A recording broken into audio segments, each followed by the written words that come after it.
Welcome everyone to Completing the Circle Towards a Circular Economy.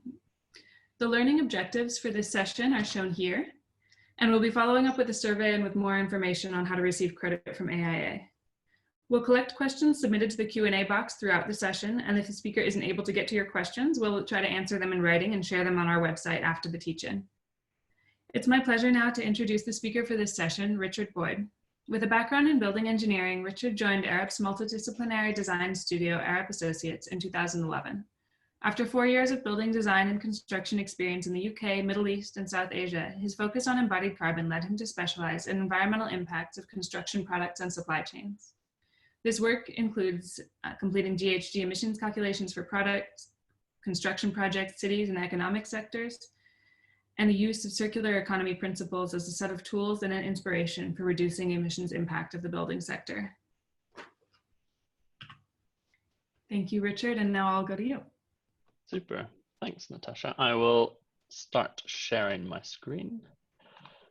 And yeah, great. Good afternoon, everyone. It's very, very happy to be spending the next sort of 45 minutes with you to share a bit of the work that I've been doing with Arup, Ellen MacArthur Foundation, a couple of others, on the application of circular economy principles to the built environment. I'm going to hopefully talk for not too long, maybe 25 minutes. There are 2 polls during this presentation, so I'm going to be looking for input from you guys to sort of get a little bit of a feel for who you are and where you are with the circular economy. And then I'm really interested to hear your questions and have a bit of discussion before the session finishes. So if I move to my second slide, and if Natasha brings up the poll, what I'm really interested to know, first of all, is to sort of know which part of the value chain you're in. So the 8 options that we've put up there are the breakdown of the built environment value chain that we've used for our circular economy work. And I'm also interested to know sort of in what areas, sort of tick all that apply, in what areas does the circular economy apply to the work that you've been doing. And if we give you another 10, 15 seconds or so, I hope everyone's clicking away, then we will have a look at the results, see who's in the room.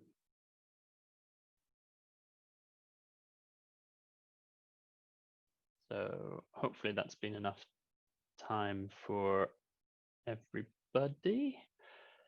Natasha, can you see how many people have responded? Have we got a good response? Can we go to the results? Yeah, almost everyone has responded now, so I'll end the poll and see the results.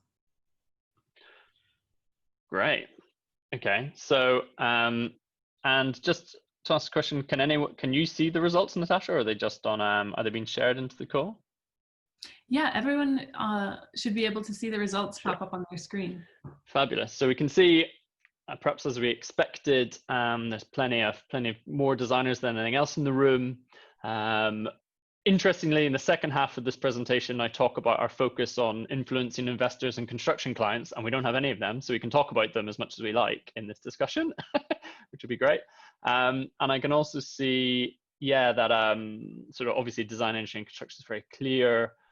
It's interesting to see the people's perspectives on how circular economy is or isn't relevant to other parts of the value chain. And I guess a key message, and I hope that one of the takeaways from this presentation is that you'll see that circular economy is relevant to all those areas. There's a bit of a trick on my part, apologies for that. But yeah, hopefully you will understand, or we will get to a shared understanding that circular economy is relevant to all of those at the end. So if I just move along, I just want to share upfront that Arup has been exploring what circular economy means in the built environment for over 10 years now. So some of what I'm going to be sharing with you today is building on quite a long track record of work in this area. For us, the start of our circular economy journey was the starting where many people started with waste management and trying to avoid sending valuable resources and materials to landfill.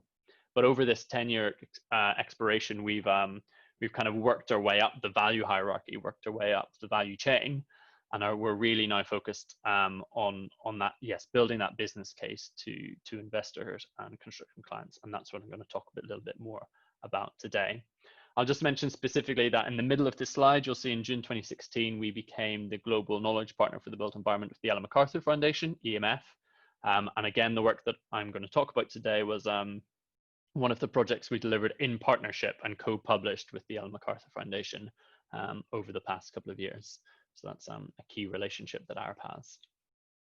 And the output of this work and these partnerships has been to produce a series of resources and insight across all different scales in the built environment, from materials on the right. The urban bioloop is about adopting bio-based materials into construction, and also specifically looking at the life cycle of architectural glass, all the way up to sort of the more systemic, looking at circular economy in cities in China and in Europe, looking at blockchain and other digital technologies, looking at what it might mean for the water sector. So there's plenty of stuff there that we can share links to later that form some useful further reading. I think the starting point for any discussion around circular economy in the built environment has got to be sort of looking at how construction really works today. And if we look at a construction site, it's sometimes quite difficult to imagine this idea of transformational change. What does a circular economy where waste is eliminated? How does that look? But I think this just sort of highlights for us the challenge, and the way that we need to approach circular economy is to sort of be pragmatic and understand what, how the built environment really works, how construction really works, and try and apply it to our sector and its specific circumstances as best we can. The definition that we use for circular economy is the one that the Ellen MacArthur Foundation has produced. So we would say that an economy that works on circular principles has three characteristics. The first is that waste and pollution are designed out. The second is that materials and products and assets are kept in use. And I would add to this one, for as long as possible and at their highest possible value. And I think we will achieve the first if we achieve the second. And if we achieve both the first and the second, then we'll deliver the third. We will take the pressure off and allow natural systems to regenerate, reversing the damage that global society has done to the systems that we rely on for global planetary health. The project I'm principally going to be drawing on for this presentation was called From Principles to Practices, and it was quite explicitly called that to sort of take that step from overarching big picture principles, like on the previous slide, to what we as built environment practitioners might be able to do day to day, practically, in terms of our practice, our day-to-day practice of built environment professionals. What might we do differently? And so the effort here has really been to sort of try and get from the big principles level down to the more tangible. The first half of this presentation, I'm going to share a vision for a circular built environment that we developed as part of our work with the Ellen MacArthur Foundation. And then the second half, I'm going to talk a little bit more about the business and investor perspective. So the vision that we developed has 8 elements to it, which kind of come in 2 groups. There's the first 4, the overarching 4, the top 4 on this slide, are the sort of the systemic, the cross-cutting, the sort of should be present everywhere, really, elements of the vision. And then the lower 4 really sort of start to talk about quite practical or asset type specific elements of what a circular built environment involves. The starting point for the discussion, of course, is that a circular built environment has to improve and support good human living standards, health and well-being, as well as helping natural systems restoring. A lot of the circular economy early thinking also talked about abundance. How can we provide abundance without having to accept the concomitant environmental degradation that comes with that? We will deliver that improved well-being if we also think systemically. And systems thinking as an idea is bandied around a little bit. For me, really specifically, tangibly, it involves considering, if we take a buildings perspective, what happens outside the red line. So the red line in the UK is the red line on the planning document that says where your building stops, the end of your project. But we make every decision, most decisions have on a construction project, have impacts and implications outside the red line. And if we are to think systemically, we will think about what implications our decisions have outside the red line. So we need to think about where our materials coming from, where our materials going to, and the impacts that they have when they do that. We're also looking at smart cities, and smart systems thinking is really driven by smart and data. And we are increasingly operating in a feedback-rich and data-driven design environment, and we should be maximizing the value that we can get from that. Holistic urban planning takes that idea of looking beyond the red line to sort of its natural next conclusion. If you're going to try and consider what your impacts are beyond the red line, you need to be conscious and deliberate in the way that you design your urban spaces, the spaces between the buildings, to minimize those impacts or eliminate those impacts or make it easier to avoid those negative impacts. And we're doing a lot of work with the MacArthur Foundation, I mentioned earlier, with city leaders, with policymakers, on what a circular economy implementation in urban planning and at the district level would look like.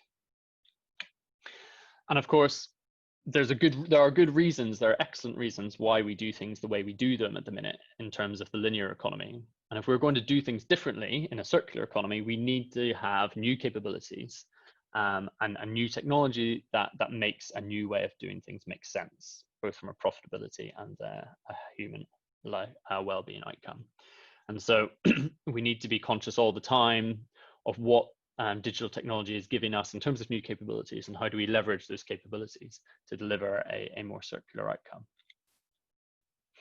So if we take it down a level, you know, those first four things I mentioned really apply across the board in all our situations here.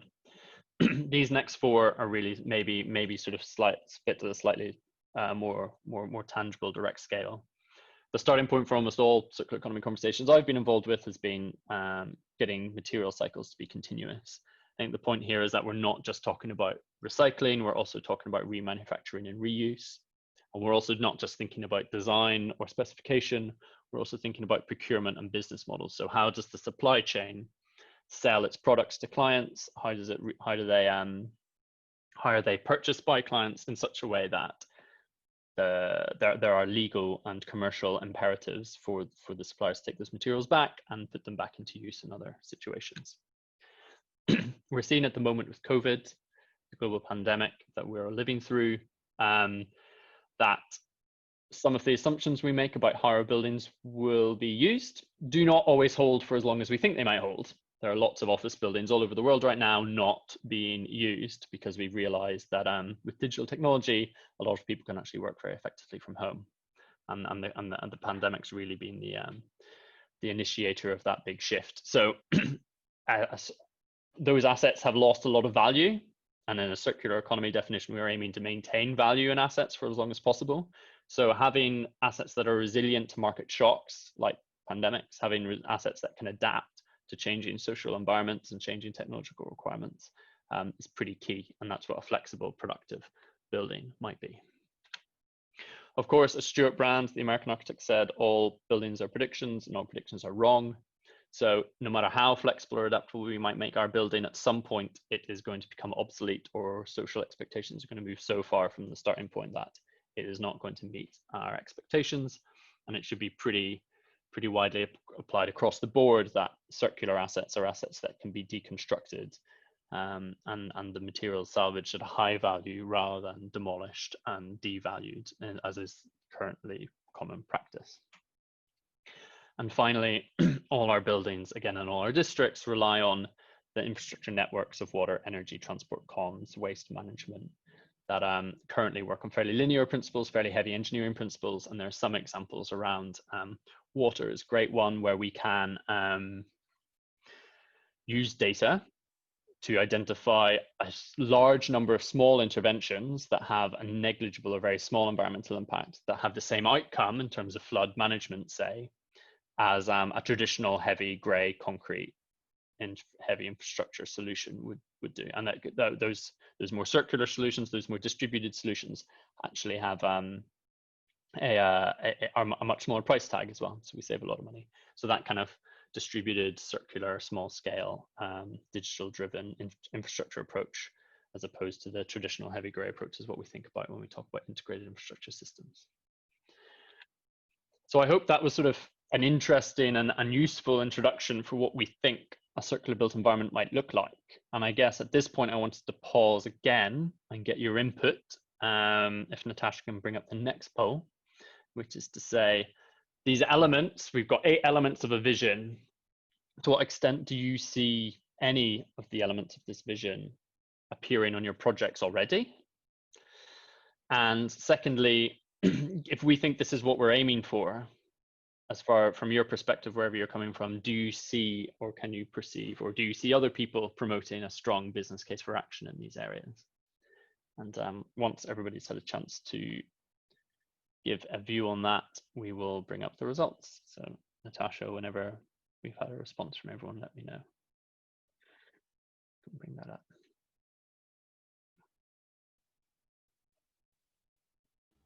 I think people are carefully considering their answers.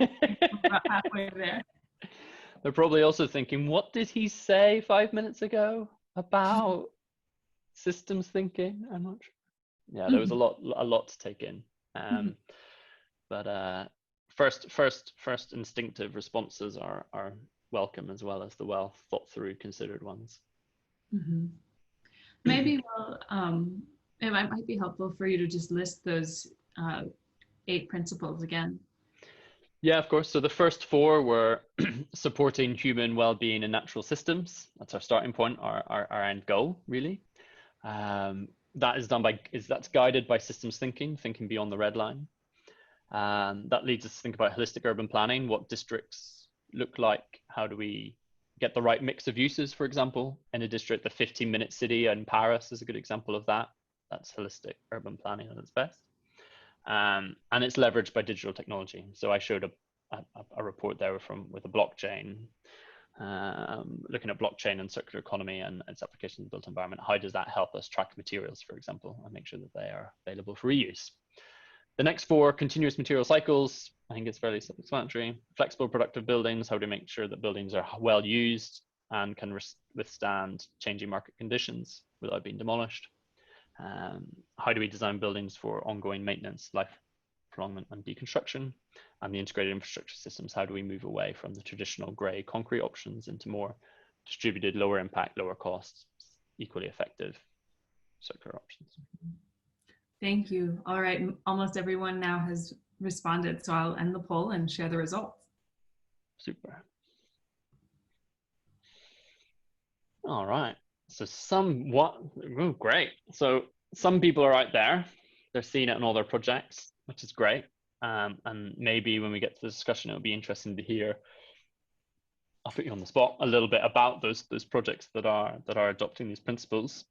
And I see a few but most people are sort of fewer than half or not at all, which I think is sort of close to our experience in distribution. There are a couple of projects that are leading, but generally projects are not yet doing this particularly well.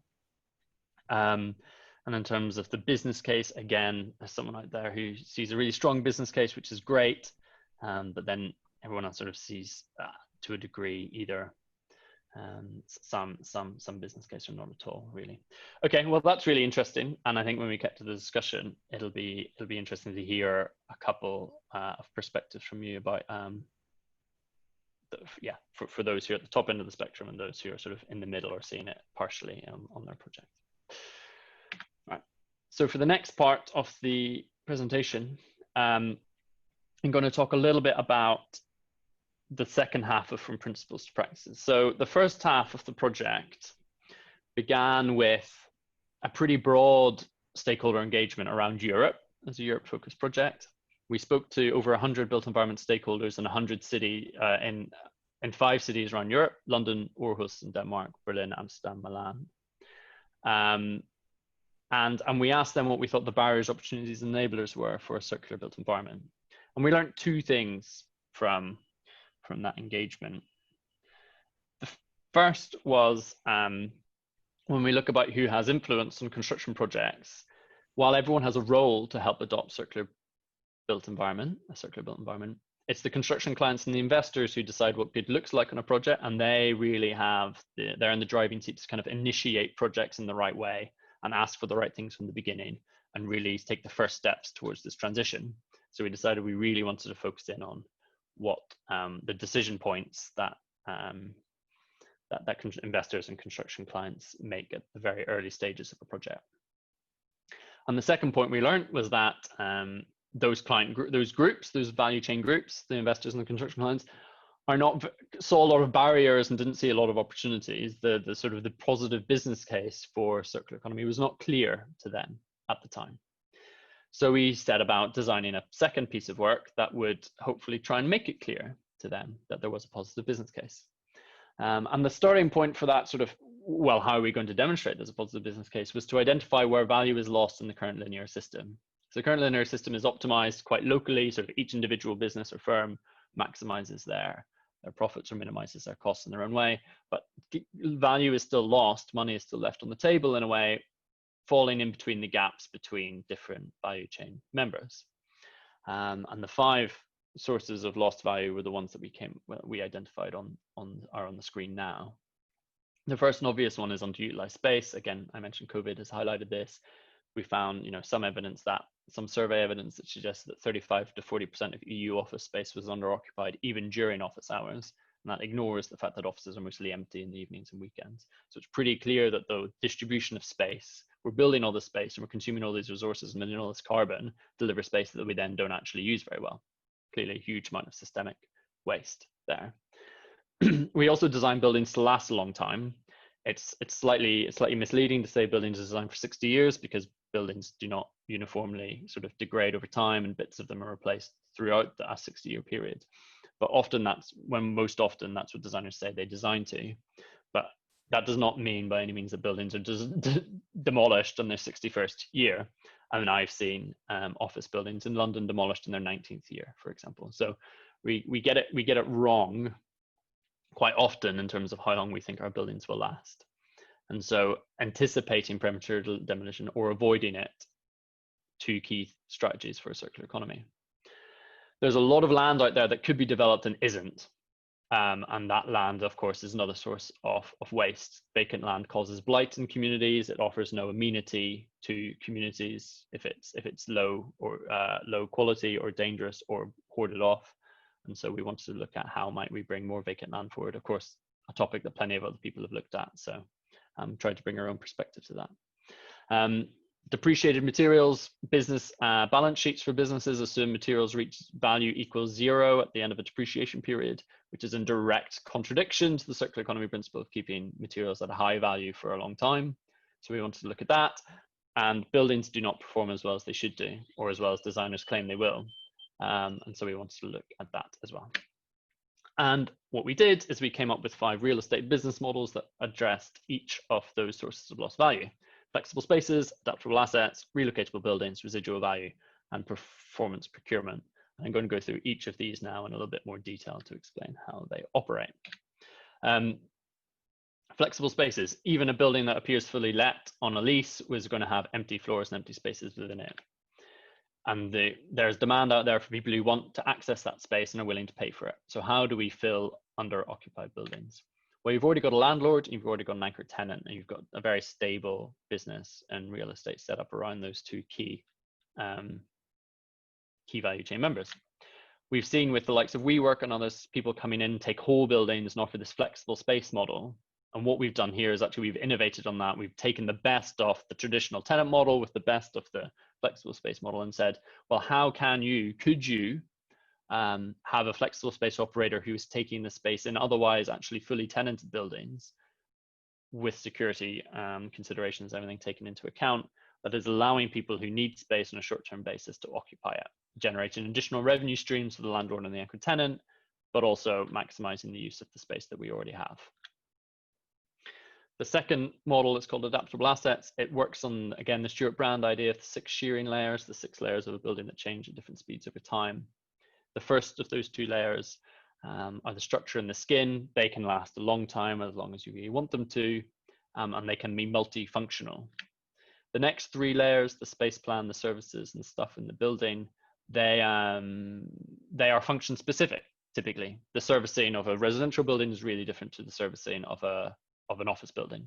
And so we sort of suggest, well, let's make the split there between long-term investor and short-term investor and make the function-specific bits brought in on a much shorter time frame. The long-term investor might be a pension fund looking for returns over multiple decades. A short-term investor might be looking for a much quicker return. And you get a tenant operating a business or a service out of that building that is function-specific, say an office, flexible space operator, like WeWork or whatever. But as we've seen with COVID, or as we've seen with other market trends changing, that's not going to last forever.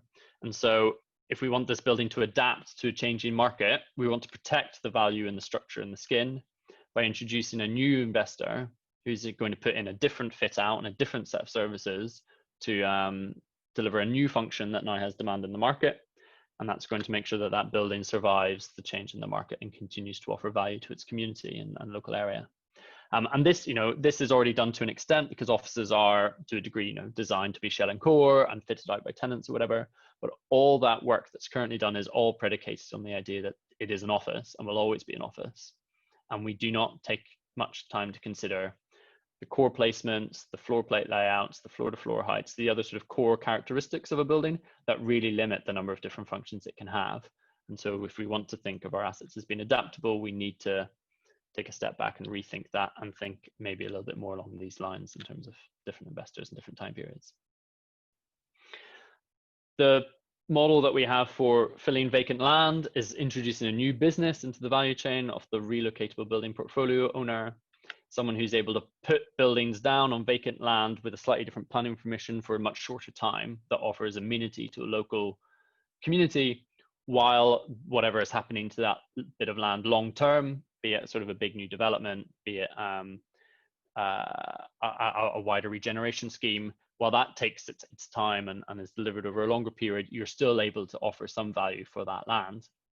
This model relies on the idea of design for deconstruction as a core circular economy principle, because it means that you can have a temporary building or a short-lived building that has the quality and feel of a long-lasting building without having to demolish and rebuild everything every time, and the costs and associated with that. So here we have, you might have 3 different buildings going on to 9 or 10 different plots over a typical building life, 15 to 20 years maybe, in each case offering value, producing rents, delivering returns, but also providing social value and community amenity. The residual value model, 4th out of the 5, is trying to sort of unpick that idea that materials have 0 value at the end of their depreciation period. And what we did is we break the building down into the different elements last different lengths of time. The space plan might only last the lease period, while the structure might last as long as the building lasts. And we say, let's introduce a futures contract. A futures contract that the original builder of the building can sell to generate some cash flow to pay for design for deconstruction. And that contract is then traded based on what the future value of those materials might be. So if you're anticipating those materials coming out of the building at some point in the future, they will have a price linked to commodity prices, which go up and down, and anything that has prices that go up and down on an exchange, you can make money from. Anyone on the stock market can say that. And so we have this contract that is traded, and its value is realized at the moment of deconstruction. So whenever those materials come out of the building, the person holding the bit of paper that was sold originally is able to claim and realize the value of those materials. And it makes a really direct connection, this model, between the financial value of some materials, their location and their condition.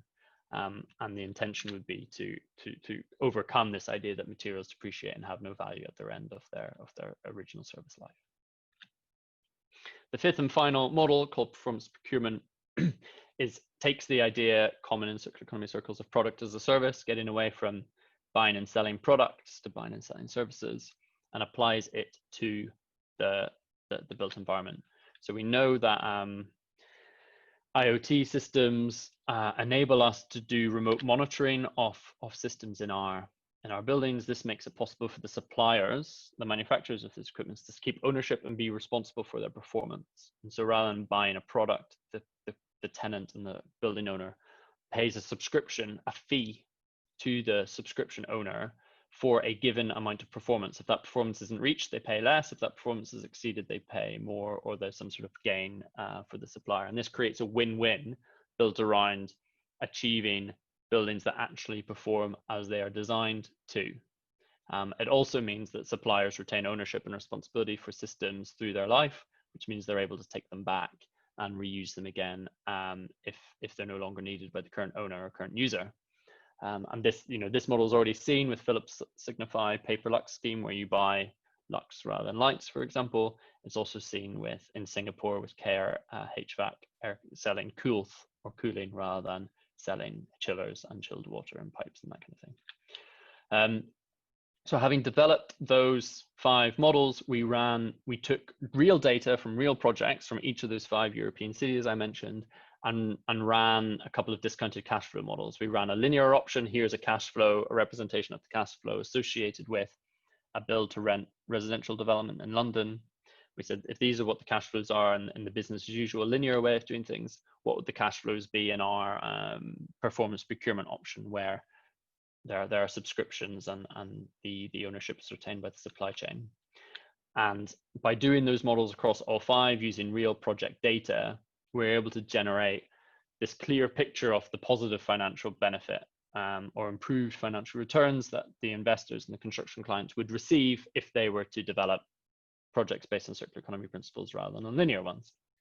So see from flexible spaces, an idea of for an office in Milan, there was an 18% reduction in sort of net present costs of that project over 12 years. So over like what might be a typical lease period in Milan, you're able to sort of have a pretty significant additional reduction in cost, i.e.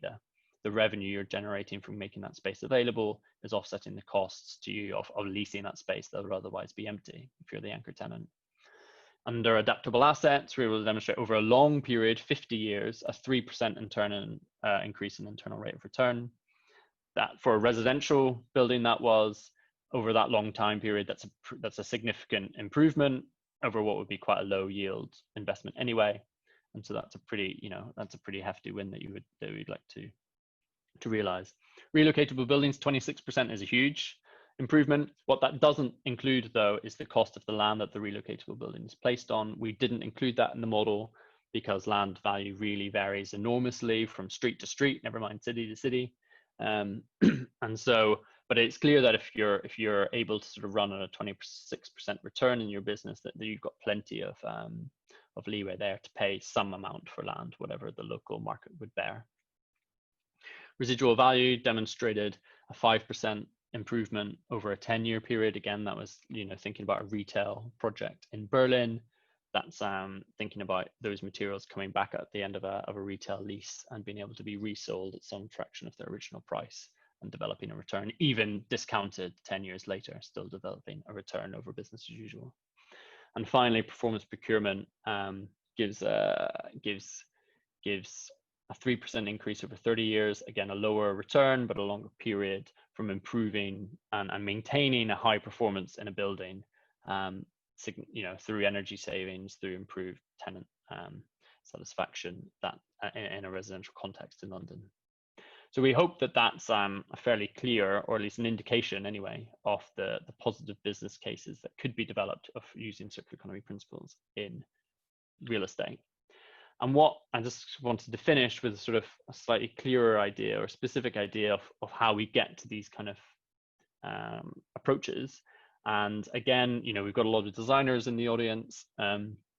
A lot of what we start with is circular economy as a design strategy, reducing resource consumption, reducing costs, and extending the life of our products in some way.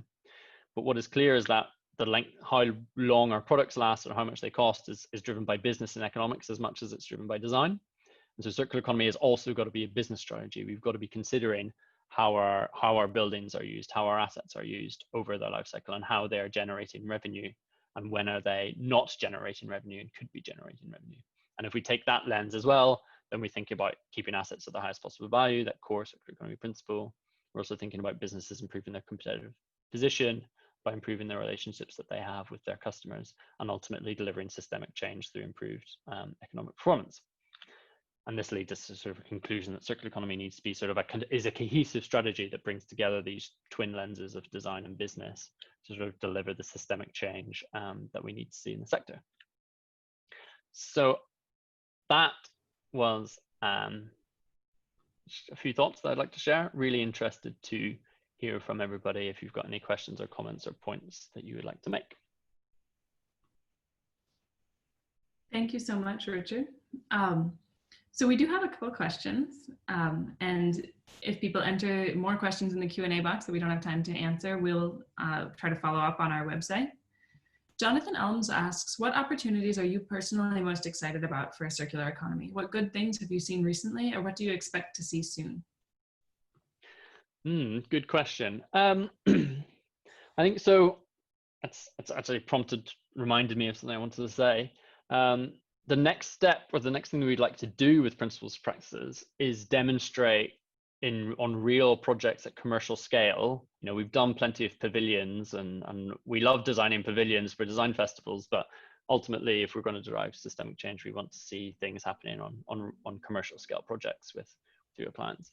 So what I'm sort of most excited about is the idea that we could, in the next 12 months or so, start to see some investors, construction clients, design teams looking to implement some of the ideas that I've shared today on those projects. And of course, we're not expecting, $100 million, €100 million projects adopting this, but if we adopt it at the right scale and we adopt it with appropriate risk, then being able to sort of prove that you can have a flexible space provider working in tandem with a landlord and an anchor tenant to make those spaces available. Seeing that in practice, and we're already starting to see it in some places like the Netherlands at small scale, but starting to see that at sort of commercial scale on some pretty big markets would be pretty exciting to see.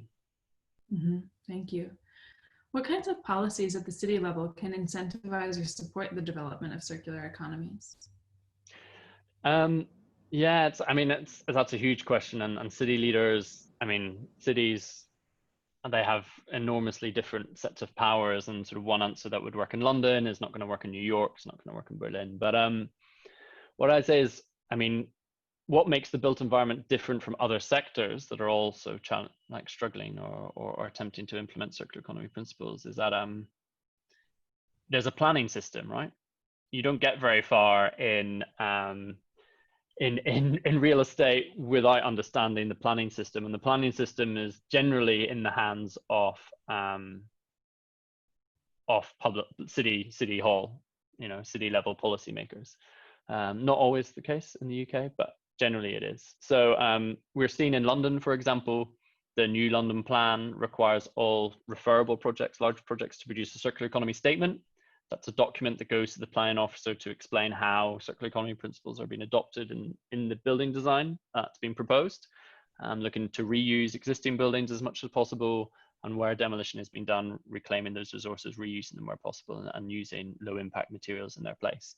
That's a good example. Amsterdam is another project, another city that's using a combination of circular economy and donut economics from Kate Raworth as like a model for the future of the city. And we're seeing Amsterdam sort of require embodied carbon calculations, which is an important KPI for circular economy success, reducing our emissions. Starting to adopt that in the Netherlands as well. So a couple of levers that, especially through planning, you can sort of require developers or teams to explain how they're interpreting circular economy principles, and it just prompts the question, gets people thinking about it. Mm-hmm. Thank you. Those are exciting examples. Are there resources for developers to learn more about the business case for circular economy and compare the value of different models for a given project or scenario? There's our report, mm-hmm.